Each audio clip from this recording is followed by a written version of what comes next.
So this is a quick video to demonstrate a method of extending areas and aligning areas when there's fixed points. In other words, walls or pillars that already exist in the room. Some of them can be used to extend off of to provide that structural, vertical, and horizontal support. And so I've demonstrated in several of my videos doing things like Endurance Forge. I can extend the balconies quite a bit, actually double their size, and then build structures on top of them. Now it is inconsistent. Some pillars and walls provide no structural support whatsoever, and I, for the life of me, can't figure out why.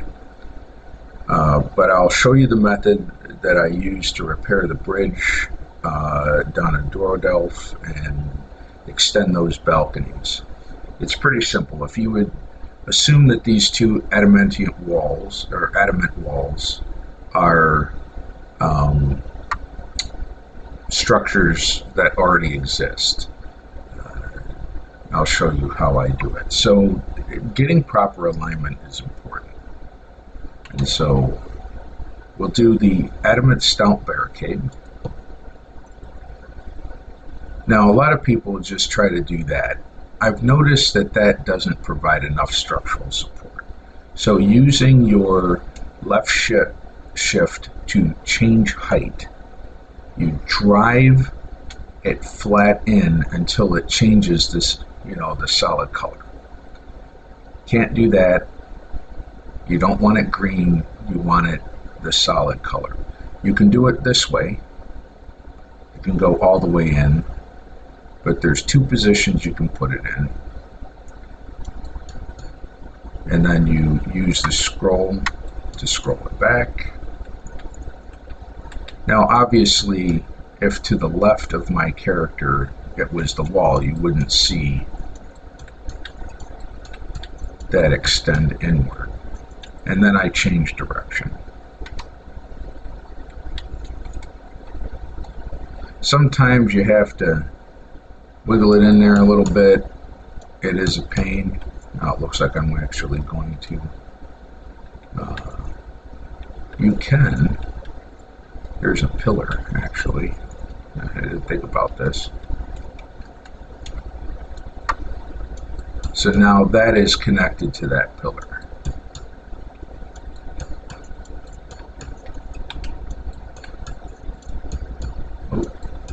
I'll have to delete that. Now, do around the edges, and then I extend a line down the middle to provide support in the center between two rows. And I do overlap them. I believe it does something, I'm not sure 100%, but my observation is when I do this, it is much improved, the structural stability.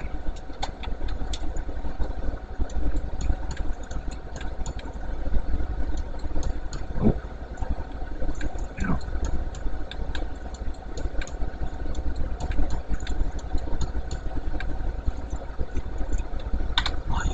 I see prayer.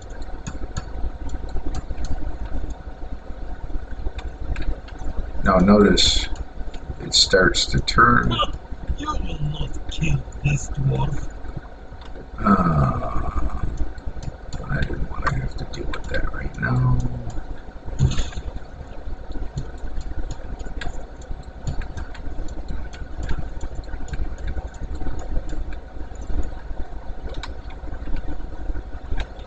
Anyway. Now, the farther out you get, you will start to get colors. They destroyed my hearth.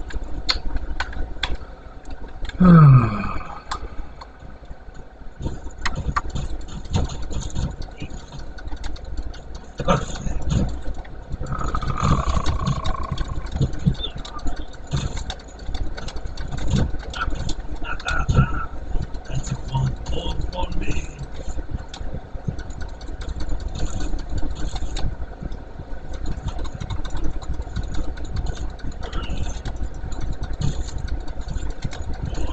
at least its materials.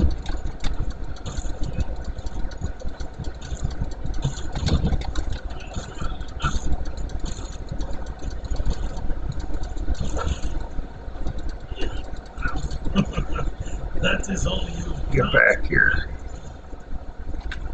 chicken.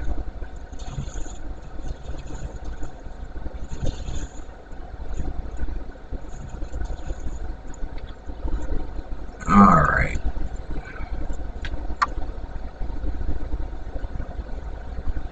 Well, it looks like I'm going to have to fix all of this.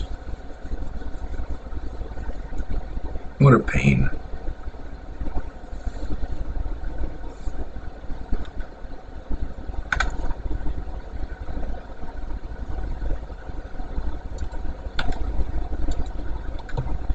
Alright, let's see if the stop recording button actually worked.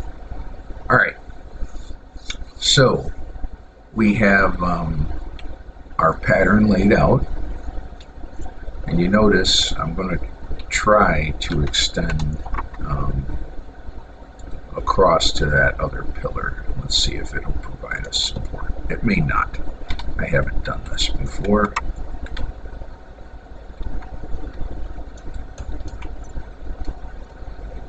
So that's the wall.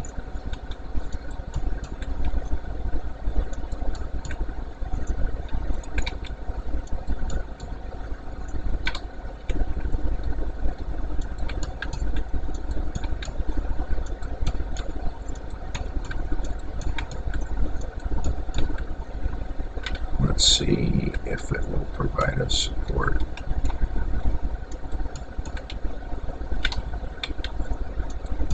Looks like it will.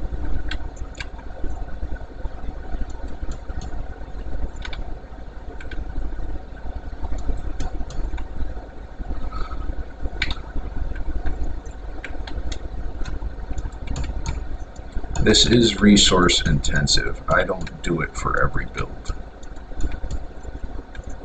for sure. Now you notice here, starting to orange.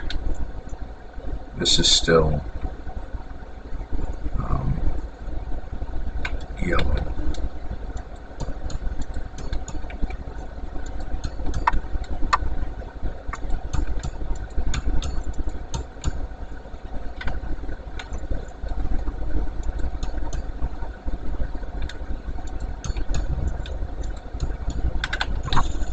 Oh, that is reached the limits of stability.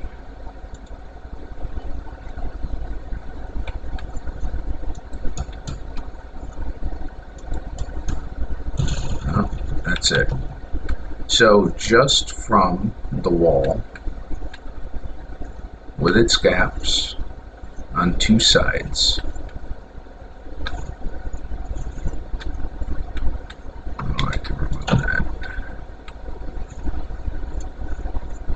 I was able to extend and have a stable platform. And this survivability through reload is actually really high. I haven't had major pieces collapse. Every once in a while, a small gap on reload like here. But once you put a floor on it, which can be a little tricky, you have to find a place where it wants to snap and don't try to force it.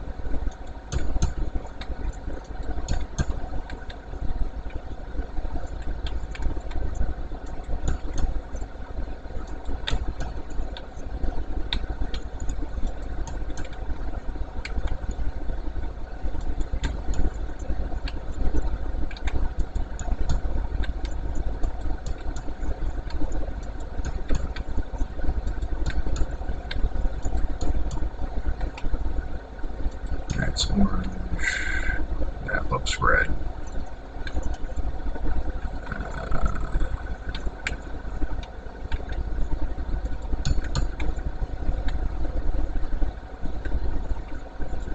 Let's see if that will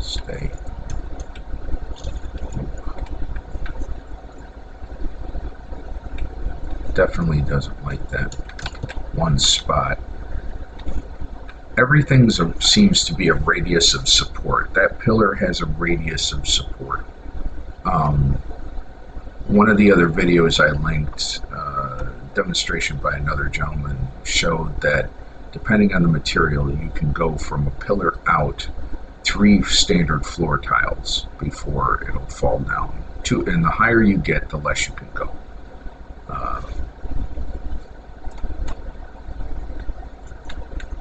Anyway, of course, if you can extend this and connect another area, that would be, another pillar or supporting structure, that would be even better.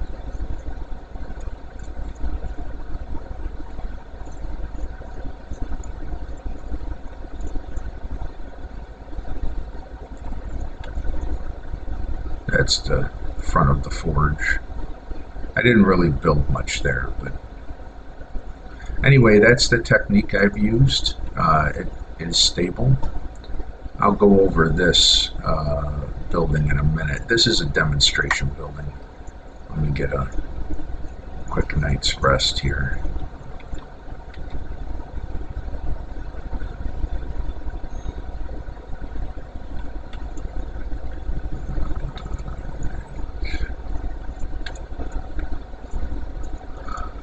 So with just one pillar and using the technique that I just showed you, and an outside exterior wall, so those are adamant arches all the way around and one pillar in the center, I supported this entire structure. You see the same pattern I was demonstrating a minute ago. We can hop up here. And this has survived reload after reload. It does take away a little bit from the height of the, obviously, of the floor. So here's another set of arches around the outside. Central pillar. I did a wood inlay in the ceiling. It does stick stably, and the floor, very stable. Oh, if I could jump this morning.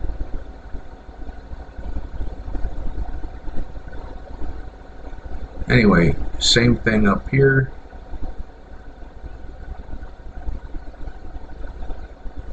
Let's see if the top survive.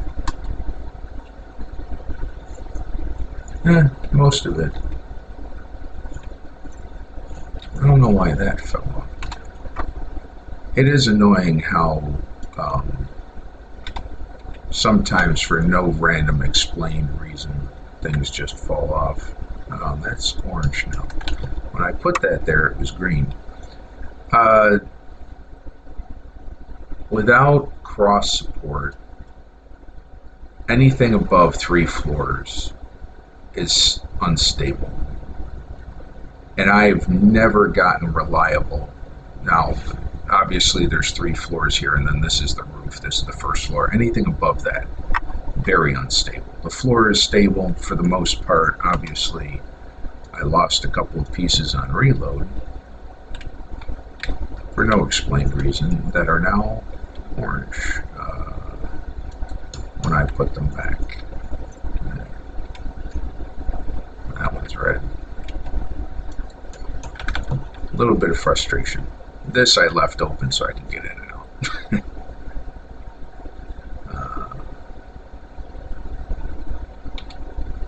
Probably put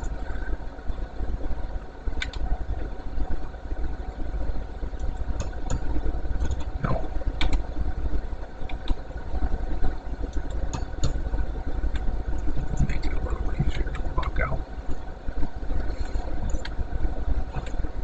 This is the 3rd level. I didn't try putting anything in this building in particular, just demonstration purposes. So you see this on reload, very stable. Anything above 3 floors, hit or miss with pieces. Some days they'll load just fine, other days they will not. I've tried to work out the math, and it's not consistent.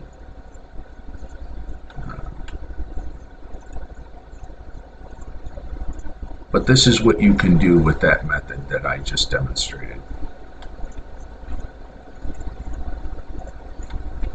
It is resource intensive. I don't use it all the time.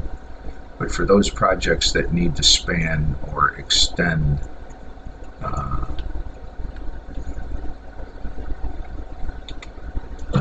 don't know why I created that there. Anyway, that's it. I hope this was helpful to some folks.